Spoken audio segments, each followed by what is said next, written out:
Welcome back to The Explainer. I am thrilled to have you here with us today. We are jumping straight into a truly fascinating intersection of ancient Eastern philosophy and modern economic solutions. Specifically, we're looking at Daesoon thought. It's a comprehensive Korean philosophical and religious movement, and today we are zeroing in on its cyclic economic view. You know, if you've ever looked around and felt like our modern economic models are just missing a deeper piece of the puzzle, well, this explainer is going to map out an entirely different way to think about postmodern economic ethics. Okay, let's dive right into this with a foundational question. Is the economy a straight line, or is it a circle? I mean, most of us have been totally conditioned to think of economic growth as this straight line, right? Just shooting endlessly upward forever. But what if that linear thinking is exactly why we're facing so many systemic crises today? What if, instead, the economy is actually meant to breathe, cycle, and circulate? To figure that out, we've broken down today's source material into a highly organized, easy-to-follow journey. We'll start by diagnosing the modern economic crisis. From there, we'll look at the historical link between religion and economic growth, explore a super interesting framework called the 4 economic seasons, and finally, unpack the cyclic solution itself. So, kicking things off with part 1, the modern economic crisis, a crisis of linearity. Our current global economic problems are absolutely begging for a completely new way of thinking because the old paradigm just isn't cutting it anymore. Our sources highlight a massive paradigm shift going on here. For centuries, the modern world has relied heavily on a linear, Western economic view. And you know this view. It's intensely growth-centered. It basically assumes endless extraction and a continuous, non-stop upward trajectory.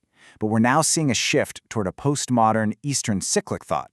And this paradigm, it's built entirely on harmony and cycles, rather than just that straight-line, brute force growth we're so used to. So, the crucial point here is a concept called sun, which translates to circulation. But wait, this isn't just about money changing hands at the bank. Think of it more like a living ecosystem. You know, water nourishes the soil grows the plants, and the plants feed the animals. It's a natural cycle. Circulation here prioritizes making everyone first, rather than competing for a singular top-dog dominance.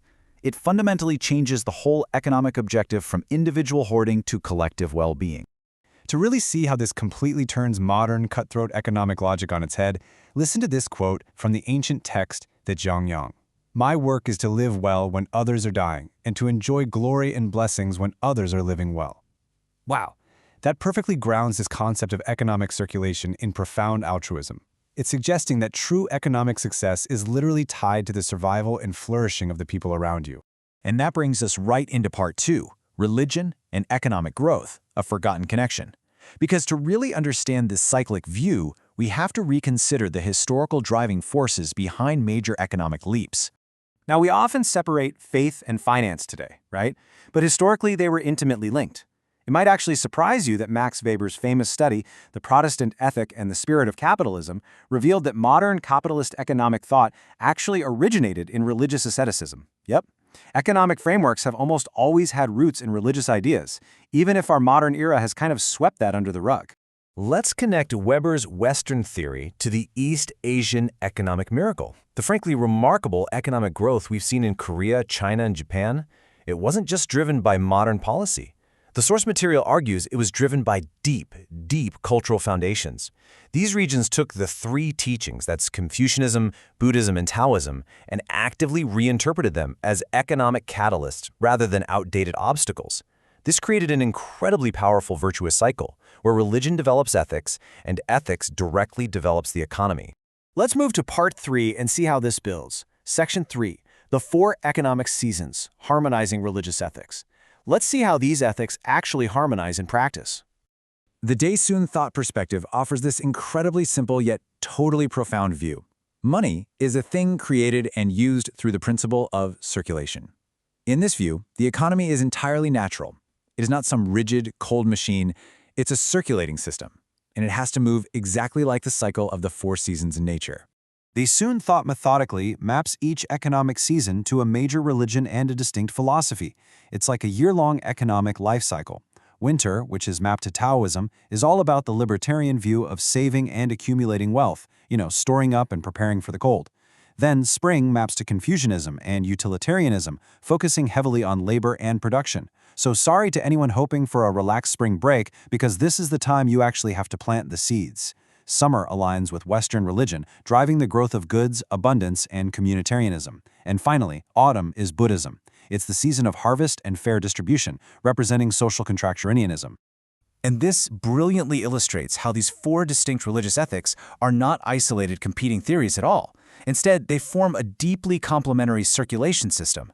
Just think about it. You can't have an autumn harvest without the spring labor. An economy literally needs all these ethical phases. It needs the liberty to accumulate wealth, the duty of labor, the growth of goods, and fair distribution, all flowing in continuous balance to stay healthy. Which leads us nicely into our final section, the cyclic solution, postmodern application. We've seen the historical map, but how does this ancient operating system actually act as a postmodern cure for today's economic ailments? Well, the sources present four overarching tenets of Daesoon thought that act as the engine uniting all these diverse ethics we just talked about. First, there's Yim-yang Hapdak, which is the harmonization of yin and yang. Next is Sinin Johua, the harmonious union of divine beings and humans. Crucially, there's Heiwan Songsang. That's the resolution of grievances for mutual beneficence. And finally, Doltung Jinyang, or perfected unification with the Tao. Put them all together, and these principles are exactly what keep the economic seasons turning smoothly. They prevent us from getting stuck in an endless summer of unchecked growth or a harsh winter of hoarding. Think about traditional Korean medicine for a second. In that discipline, it's believed that pretty much all diseases of the human body can be cured through proper blood circulation. According to our sources, that exact same logic applies here. The problems of the modern economy can be solved through the principle of circulation. It's a real light bulb moment. Economic stagnation, wealth inequality, systemic failures, they are framed exactly like a physical disease. And the cure isn't always to aggressively pump more into the system. The cure is restoring that vital, natural flow. The real-world impact of applying these structures, like harmonizing yin and yang and fully embracing the continuous phases of nature, is absolutely profound. By shifting away from a linear paradigm and toward this cyclic realization, the sources argue we can solve very real modern crises. We can actually address the crisis of economic motivation, moral hazards, bitter ideological conflicts, and even massive environmental problems. How? By ensuring resources aren't just endlessly extracted and then dumped, but actively, intentionally cycled back into the communal ecosystem. So, I want to leave you with this thought-provoking question to wrap up today's explainer. If we view the economy not as a straight line of endless extraction, but as a living, breathing, circulating body, what new future could we build? It's a massive paradigm shift for sure, one that asks whether the ancient wisdom of circulation might actually hold the key to healing our postmodern world. Thank you so much for exploring this fascinating topic with me today. Keep asking questions, keep learning, and I'll catch you in the next explainer.